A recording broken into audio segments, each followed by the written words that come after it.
Do you often wonder how to make meetings more productive and useful? How to run them in a way that adds value and does not sap energy or waste time? No doubt you've been in meetings that are badly organized, those that seem to last forever for no useful purpose, during which attendees tend to check their emails or surf the internet. Unfortunately, this describes the majority of team meetings, and the results are negative all around.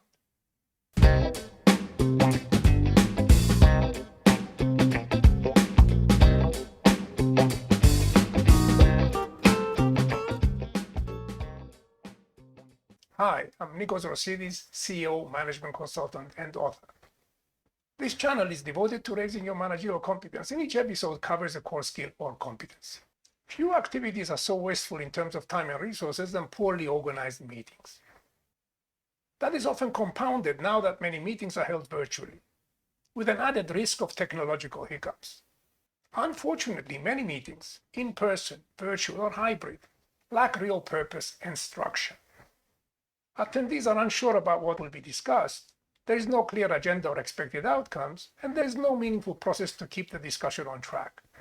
During these types of meetings, attendees tend to pretend to take notes while they're checking their emails, or even worse, surf the internet.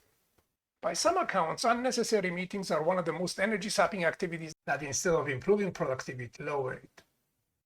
A typical corporate employee attends more than 20 meetings a week.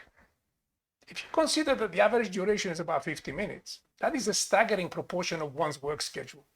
1,000 potentially wasted hours per week, depending on the number of employees who attended. Of course, there are ground rules around meeting type, purpose, and frequency that can make meetings more useful and serve to motivate, energize, and create more clarity and purpose. First of all, let's consider why regular meetings, preferably every week, have a place in your managerial routine.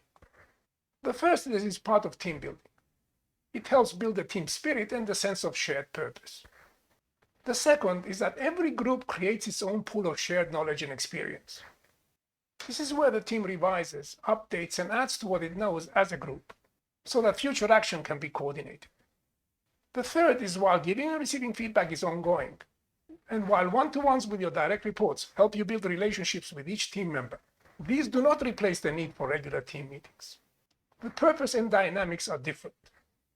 But before we dive into the key stages of team meetings, it is important to stress how important consistency is to the entire process.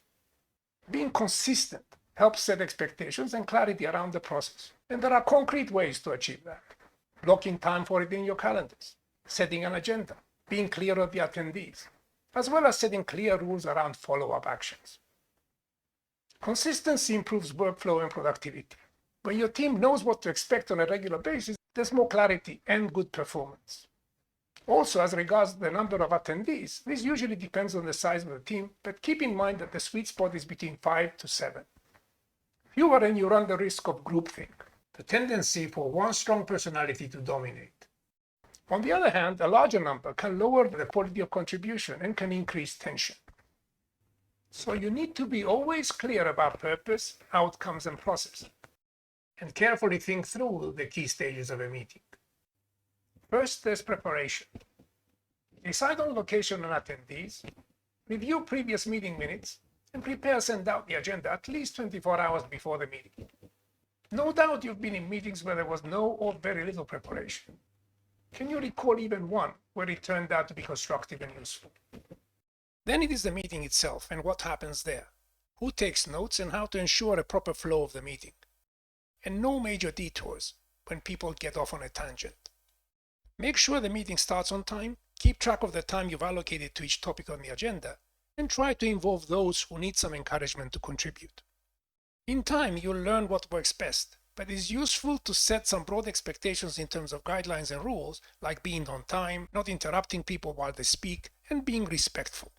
I've already touched upon the notion of psychological safety and how important it is to teams.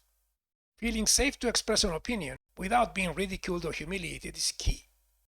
People will open up and express views or concerns only if their experience tells them that it will not have negative consequences for them. And I'm not talking about legal risk, which depressingly has become a major preoccupation in some corporate settings. Mr. O'Malley is our corporate lawyer. We have him on retainer to protect the company as well as upper-level management, such as yourself. You can't be too careful about what you say. More money, more problems. Then there's follow-up. Review and then circulate the minutes of the meeting, including actions agreed and who is responsible for each. Many managers fail to do this, and it may result in a lack of follow-up action. That may nullify the investment you've all made in preparing for and holding the meeting. You get any of these stages wrong, and the meeting may not succeed. Of course, even if you prepared well and handled everything perfectly, there is no guarantee that the meeting will be a success. It is all too possible that any single meeting may end up being a waste of time or somewhat of an energy suck. But if you planned well and have built a climate of trust in your team, these less than successful meetings will be a rarity. Always remember to plan them well using the three-stage approach I've outlined. Number 1, preparation. Number 2, running the meeting. Number 3, follow-up. So long for now, and see you in the next episode.